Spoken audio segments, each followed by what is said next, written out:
Hey everyone, welcome back to the channel and a big shout out to all our DSSC 2026 aspirants. I hope you've all geared up for your preparation because this year we're taking things to the next level. Now, before we jump in, let me quickly remind you. Last year, our DSSC notes and videos absolutely nailed it. Around 98% of the questions in the exam were directly or indirectly covered from our material. And just to be clear, our notes aren't copied from anywhere. Every topic is carefully analyzed by our expert team, cross-checked with previous patterns, and then framed in the exact way DSSC asks in the exam. So, you're not just studying current affairs, you're studying what actually matters. Now, it's time to get started with October 2025 current affairs. We'll go through each topic one by one: national, international, defense, economy, and sports, all explained in a simple and smart way, so you stay hooked and confident till the end. So grab your notebook, hit that like button, subscribe if you haven't already, and let's begin our journey with October 2025 current affairs. Alright aspirants, let's dive right into the October 2025 current affairs. This month, our expert team has carefully analyzed all national and defense updates and shortlisted 7 most important topics that hold high potential for the DSSC 2026 exam. So here are the top 7th October topics you just can't afford to miss. 1. 5th Coast Guard Global Summit, CGGS. 2. Draft Civil Drone, Promotion and Regulation, Bill 2025. 3. India AI Impact Summit 2026. 4. Trump imposes $100,000 fee on H-1B visas. 5. INS Androth Anti-Submarine Warfare Ship. 6. Combined Operational Review and Evaluation Core Program. 7. Exercise Cold Start. Now, like always, we'll not just read current affairs, we'll analyze them the DSSC way. That means we'll discuss how each topic can be turned into a potential question, what kind of keywords or concepts you should remember, and what's the likely angle the examiner might take. So, let's start one by one and see how these topics might appear in your exam. Grab your notes and let's go. Alright aspirants, let's start with question 1, one of the most probable analytical questions for the DSSC 2026 paper. Here's how it goes. India will host the 5th Coast Guard Global Summit in Chennai in 2027, coinciding with the Golden Jubilee of the Indian Coast Guard. Critically examine the significance of this summit in strengthening multilateral maritime cooperation. How does it align with India's SAGAR vision and its strategic role in the Indo-Pacific? How can India use the CGGS to push for collective mechanisms in MDA, search and rescue, and environmental protection? Now, we'll break this down into 4 parts. And to make it super easy to remember, we'll use mnemonics. So let's decode it step by step. Part 1. Significance of the Coast Guard Global Summit, CGGS. Mnemonic, wave. Think of this as India creating a wave in the maritime world. W. World Forum. The CGGS brings together coast guards and maritime agencies from across the world. This means India becomes a global hub for discussing challenges like piracy, smuggling, illegal fishing, and maritime terrorism. A. Alliance building. The summit promotes trust and cooperation among countries. When nations share information and conduct joint operations, it improves response to real threats like drug trafficking or sea-based crime. V. Visibility. The event also includes an international Coast Guard fleet review. Imagine ships from different countries lined up in Chennai. It's a strong visual message of India's maritime capability and leadership. E. Engagement. The CGGS is not just about speeches, it's about building long-term engagement in maritime safety, humanitarian assistance, and disaster relief. Part 2. Alignment with India's SAGAR vision and Indo-Pacific role. Mnemonic, SAIL. To understand how this summit connects with India's strategy, think of India sailing forward with its SAGAR vision, security and growth for all in the region. S. Security provider. By hosting CGGS, India shows it's a net security provider in the Indian Ocean, ensuring safety for smaller coastal nations. A. All-inclusive growth. The summit ties maritime safety with blue economy opportunities like ocean resources, trade, and connectivity. Security plus economy is equal to stability. I. Indo-Pacific strategy. CGGS complements India's larger Indo-Pacific outreach through initiatives like Quad, IORA, and IONS, reinforcing cooperative regional security. L. Leadership. Hosting the summit places India in a leadership position, acting as a maritime convener, balancing between major powers like the US, China, and ASEAN nations. In short, through SAIL, India drives its SAGAR vision and sails ahead as a responsible maritime power in the Indo-Pacific. Part 3. Using CGGS for collective mechanisms. Mnemonic C. Now think of the word C. That's exactly what this part is about. How India can use the CGGS platform to push for collective maritime mechanisms. S. Surveillance and MDA. India can advocate for a joint maritime domain awareness (MDA) network, where countries share real-time data on ship movements and threats. This improves early warning and reduces risks of maritime incidents. E. Emergency response. CGGS can be used to promote multinational search and rescue (SAR) drills. This helps save lives, especially fishermen and merchant vessels in distress. A. Aqua protection. India can lead efforts on marine environment protection, addressing issues like oil spills, plastic pollution, and ocean acidification. So through C, India ensures safer waters, faster responses, and cleaner oceans. Part 4. Strategic payoffs for India. Mnemonic Coast. Finally, what does India gain strategically from hosting the summit? Let's remember it through coast. C. Confidence building. It strengthens naval and coast guard partnerships with friendly nations, improving trust and interoperability. O. Outreach. It enhances India's soft power, showing that India leads through cooperation, not coercion. A. Autonomy. India demonstrates independent leadership, not aligned strictly with any power bloc, unlike China's assertive maritime approach. S. Stability. CGGS contributes to a stable Indo-Pacific, promoting free and open seas while deterring piracy and aggression. T. Technology and training. India can share best practices, innovations, and training modules in maritime law enforcement and coastal management. So through Coast, India strengthens its credibility, leadership, and technological edge in the maritime domain. Alright team, moving on to our second topic, something that's both futuristic and security critical. The Draft Civil Drone, Promotion and Regulation, Bill 2025. Now, drones today are dual-use technologies. That means they can be used for innovation and delivery, but also pose serious security threats, especially near sensitive areas like borders, airports, or military bases. Here's the DSSC-style question you might face. Drones are increasingly dual-use technologies with potential for both civilian innovation and security threats. Discuss how the bill addresses risks related to restricted zones, anti-tampering, traceability, and privacy. What further safeguards are required to counter misuse in sensitive areas? Critically analyze how this reform strengthens governance, accountability, and public safety in India's drone ecosystem. We'll answer this in 4 clear parts. And as always, use our mnemonics to make it easy and memorable. Trap, safe, clear, and finally, our critical analysis. Let's decode them one by one. Part 1. How the bill addresses drone-related risks. Mnemonic, trap. Think of the government setting a trap for rogue or unsafe drones, smart, legal, and tech-driven. T. Traceability. Every drone must carry a unique identification number, UIN, and type certification.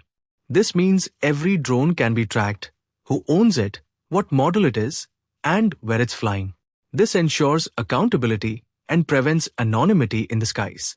R. Restricted zones. The Digital Sky Platform divides airspace into green, yellow, and red zones.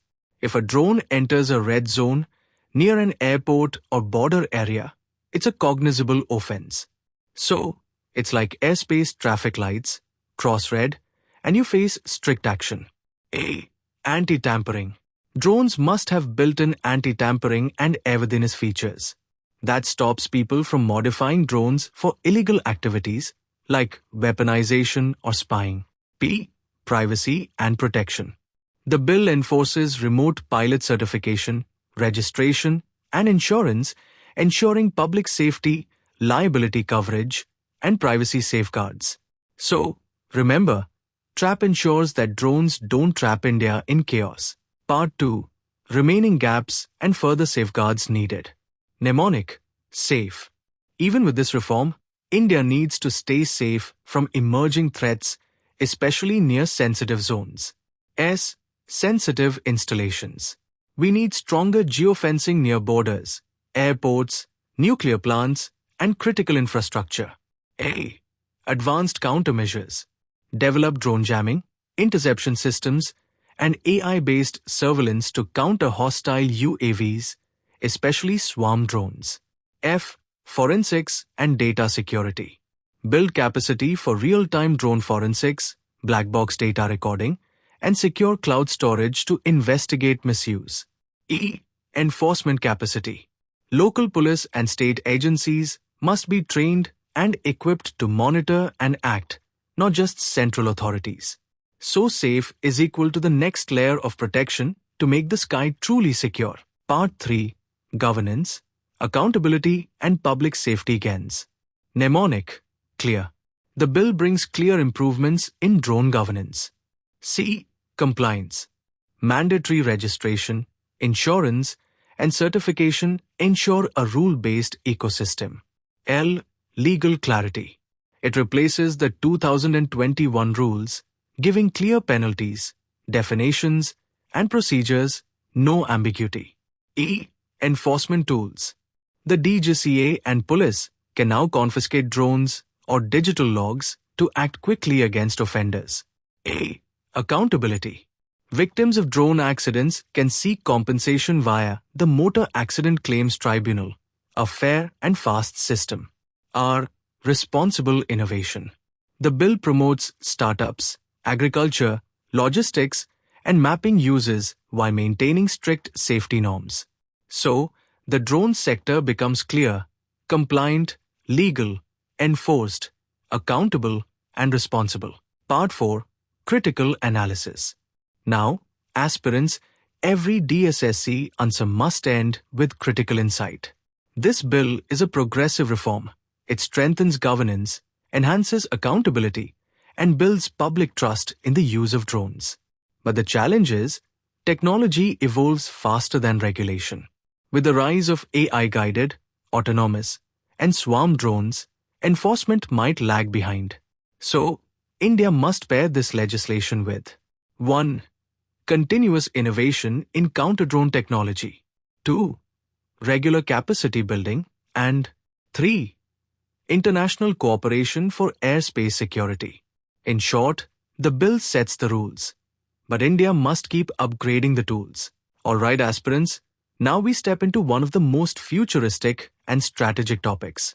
The India AI Impact Summit 2026, announced by the Ministry of Electronics and IT, MeitY, to be held in New Delhi. Now here's the kind of question you can expect in DSSC 2026. The Ministry of Electronics and IT, MeitY, has announced the India AI Impact Summit 2026 to be held in New Delhi. Analyze the significance of this summit in positioning India as a global thought leader in responsible and inclusive AI. What are the expected economic and social outcomes of such a global platform for the Global South? We'll decode this in 2 parts. And to make it memorable, we'll use 2 mnemonics. Part 1. Significance of the India AI Impact Summit 2026. Mnemonic, lead. Think of India using the summit to lead the world in responsible and inclusive AI. L. Leadership in the Global South. This is the first major AI summit hosted by a global South nation. It positions India as the nerve center of ethical AI dialogue, bridging the gap between developed and developing nations. India isn't just adopting AI, it's shaping the global conversation around it. E. Ethical and inclusive vision. The summit promotes AI that is fair, transparent, and equitable, rooted in MeitY's vision of people, planet, progress. It pushes for responsible AI, not just powerful AI. A. AI ecosystem building. It fosters democratized access to data, compute power, and open source models, ensuring startups, academia, and governments all play a role in the AI ecosystem. D. Diplomacy through technology. The summit strengthens India's tech diplomacy, enhancing its soft power as a global convener for AI-driven sustainability, governance, and social good. So, through leadership, ethics, access, and diplomacy, India positions itself as the voice of the Global South in AI governance. Part 2. Expected economic and social outcomes for the Global South. Mnemonic, grow. The summit doesn't just discuss AI. It helps the Global South grow together. G. Growth and innovation. Initiatives like the Udaan Pitch Fest and Global Innovation Challenge will boost AI startups, entrepreneurs, and innovators across developing nations. R. Research and talent development. Through programs like India AI Fellowship and the 570 Data and AI Labs Network, the summit focuses on capacity building, training a skilled AI workforce for the future. O. Opportunities for inclusion. Campaigns like Yuva AI and AI by Her ensure youth and women innovators are part of the AI revolution, promoting inclusivity and gender balance. W. Welfare and sustainability. The summit explores how AI can be used in healthcare, education, agriculture, and climate resilience, improving social welfare and sustainability across the Global South. So, GROW reflects how India's AI diplomacy drives growth, research, opportunities, and welfare for all. To wrap it up, the India AI Impact Summit 2026 marks a turning point.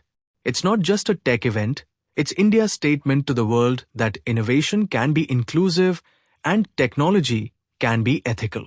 Alright, aspirants, now let's move to a major international policy development that directly affects India's IT sector and global workforce.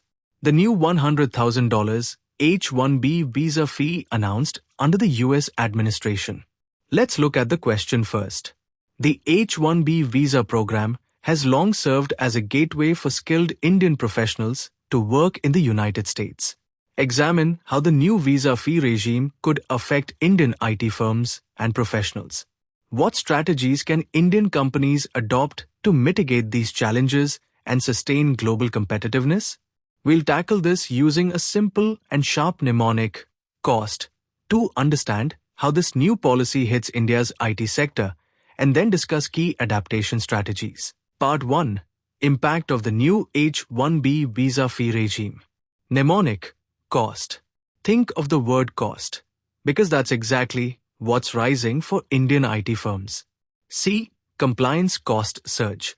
The new $100,000 visa fee significantly raises operational costs for Indian IT giants like Infosys, Wipro, and TCS.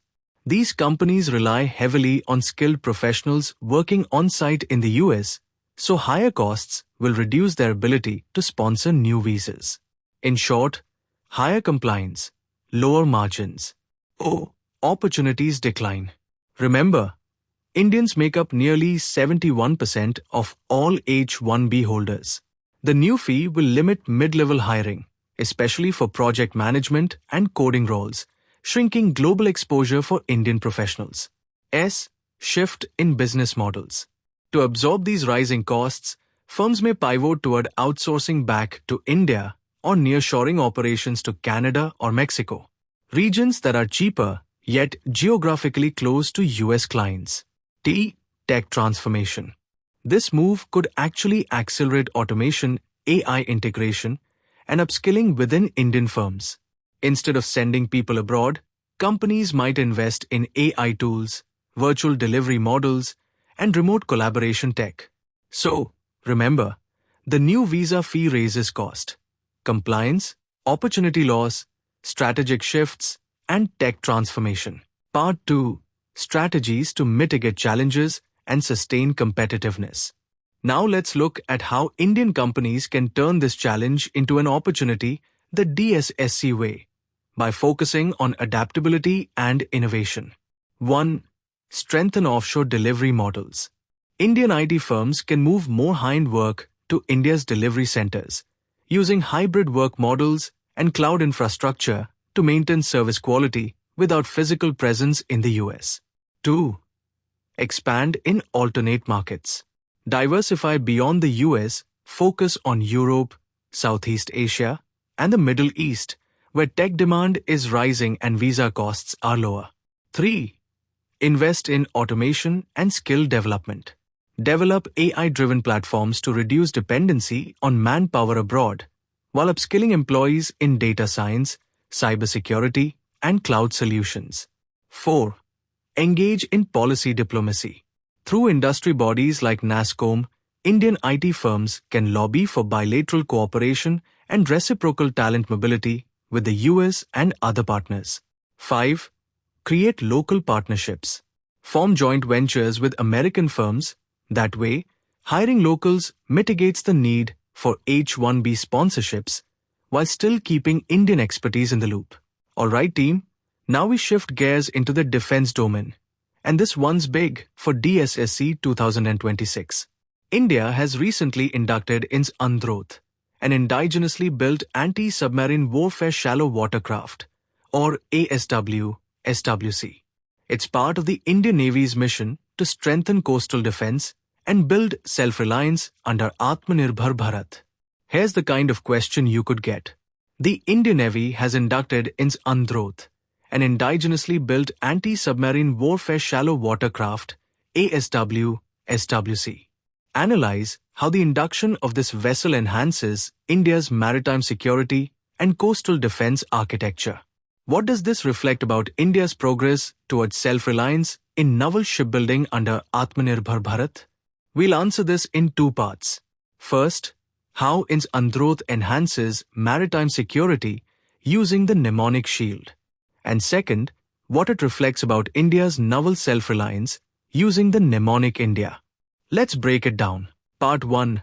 How INS Androth enhances India's maritime security. Mnemonic, shield. Think of INS Androth as a shield protecting India's coastline and sea lanes. S. Surveillance strengthened. INS Androth is equipped with advanced sonar, radar, and acoustic sensors that can detect submarines in shallow waters, where bigger ships struggle to operate. H. Homeland protection. It boosts coastal security, especially around Lakshadweep, the Arabian Sea, and key shipping routes, protecting India's maritime borders. I. Integrated anti-submarine role.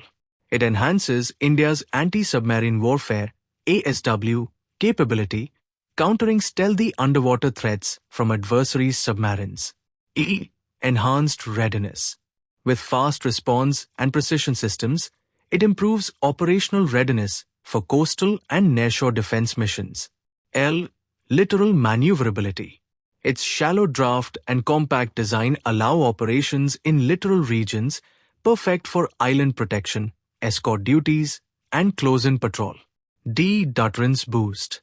Armed with modern lightweight torpedoes, ASW rockets, and advanced sensors, it adds real deterrence power to India's naval posture. So, INS Androth acts as a shield, surveillance, homeland protection, integrated ASW, enhanced readiness, littoral agility, and deterrence. Part 2. Reflection on India's self-reliance in naval shipbuilding. Mnemonic, India. Now, what does INS Androth tell us about India's Atmanirbhar Bharat journey? Simple.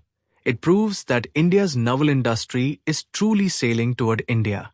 Indigenous, national, domestic, innovative, advancing. Indigenous design and build. Built by Garden Reach Shipbuilders and Engineers, GRSE, Kolkata, 100% made in India design and production. National Initiative. It's part of the Atmanirbhar Bharat and Make in India in defense programs, showing commitment to domestic defense manufacturing. Domestic content. Over 80% indigenous components, from sensors to propulsion, proving that India's local supply chain is robust and self-sufficient. Innovation in technology. Features like diesel engine waterjet propulsion and indigenous ASW systems show India's technological maturity in naval warfare design. Advancing naval autonomy.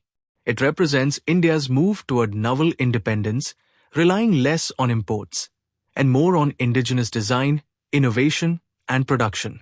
So, through India, indigenous design, national initiative, domestic content, innovation, and autonomy, the Navy showcases its Atmanirbhar strength. In summary, INS Androth is more than just a ship, it's a symbol of strength and self-reliance. It protects our shores, empowers our industry, and proves that India is not just guarding its seas, it's shaping its future at sea. Alright team, moving on to one of the most significant strategic coordination initiatives of the year. The Combined Operational Review and Evaluation (CORE) program, launched by the Headquarters Integrated Defence Staff (HQIDs) in New Delhi. Now, this one's a hot topic for DSSC. It links civil-military synergy, strategic leadership, and joint preparedness. Here's the question. The Headquarters Integrated Defence Staff HQIDs has launched the Combined Operational Review and Evaluation (CORE) program in New Delhi. Analyze how such initiatives contribute to enhancing civil-military synergy and strategic awareness. In what ways can CORE strengthen national security preparedness against multidimensional threats? We'll decode this question in two parts. 1. How CORE enhances civil-military synergy using the mnemonic unity. 2. And how it strengthens national security preparedness using the mnemonic shield. Let's break it down step by step. Part 1. Contribution to civil-military synergy and strategic awareness. Mnemonic unity. Think of the CORE program as bringing unity. It literally unites civil and military leadership under one strategic umbrella. Unified platform. CORE provides a common platform where senior officers from the armed forces and ministries like Defense, Home, and External Affairs come together for strategic dialogue. It breaks silos and builds shared understanding, something vital for modern warfare and governance. Nodal integration. It's driven by Headquarter Integrated Defence Staff IDs, the nodal body that promotes jointness across the Army, Navy, and Air Force, ensuring institutional coordination. Intellectual development. The program builds strategic thinking and analytical skills, helping participants understand the full spectrum of challenges from geopolitics to technology. Thematic exposure. Each course cycle explores regional and global security themes, technology transformation, and interagency cooperation, expanding officers' situational awareness. Young leadership grooming. It nurtures future leaders, both civil and military, who can think jointly, act decisively, and lead in complex national security environments. So, remember, CORE fosters unity, unified platform, nodal integration, intellectual development, thematic exposure, and young leadership. Part 2. How CORE strengthens national security preparedness. Mnemonic shield. Once again, think of CORE as a shield, this time, protecting India's strategic decision-making framework. Synergized response. CORE promotes joint planning and execution among the armed forces and civilian agencies, ensuring faster and coordinated crisis management. holistic security view. It builds a 360-degree understanding of security from traditional military threats to new-age domains like cyber, space, and information warfare. I. Interagency cooperation. Enhances communication and coordination between defense, intelligence, and policy institutions essential for dealing with hybrid threats. E. Enhanced preparedness. By reviewing past operations and sharing experiences, Core helps refine doctrines, contingency plans, and readiness levels. L. Leadership readiness. It prepares senior officers for strategic-level responsibilities, sharpening their ability to anticipate and manage complex crises. D. Decision-making balance. The program nurtures civil-military harmony, ensuring that decisions reflect both operational realities and policy prudence. Alright team, here we are with the final topic for October 2026, and trust me, we're ending this month with a bang. India is all set to conduct Exercise Cold Start, the largest tri-service drone and counter-drone exercise in Madhya Pradesh. This one's a game-changer because it reflects India's evolving defense strategy in the age of UAVs, swarm drones, and hypersonic threats. Here's the question that could easily appear in DSSC 2026. India is set to conduct Exercise Cold Start, the largest tri-service drone and counter-drone drill in Madhya Pradesh. Analyze the objectives and significance of this exercise in the context of India's evolving defense strategy. How does it enhance preparedness against emerging aerial threats such as UAVs and hypersonic weapons? Suggest measures to institutionalize jointness and innovation in India's defense planning process. We'll break this down into 3 parts, each with an easy-to-remember mnemonic. 1. Objectives and significance. 2. Preparedness against UAVs and hypersonic threats. 3. Measures to institutionalize jointness and innovation. Let's dive right in. Part 1. Objectives and significance of Exercise Cold Start. Mnemonic: drone. This exercise is all about mastering the drone domain, and the mnemonic makes it super easy to recall. D. Defense readiness. Tests India's operational preparedness against UAVs, loitering munitions, and swarm attacks. It's a reality check for how India can handle aerial intrusions in real time. R. Research and real-time testing. It provides a live platform to test indigenous technologies, including radar systems, AI-based detection, and counter-drone guns, developed in partnership with DRDO, academia, and private industry. O. Operational integration. Enhances jointness among the Army, Navy, and Air Force, improving interoperability in air defense and electronic warfare operations. N. New Age warfare focus. Simulates future battle scenarios, GPS jamming, EW attacks, satellite disruption, and drone swarms, preparing India for next-generation conflicts. E. Edge over adversaries. Keeps India ahead of Pakistan and China in counter-drone tech, jamming systems, and low-cost UAV innovation. Part 2.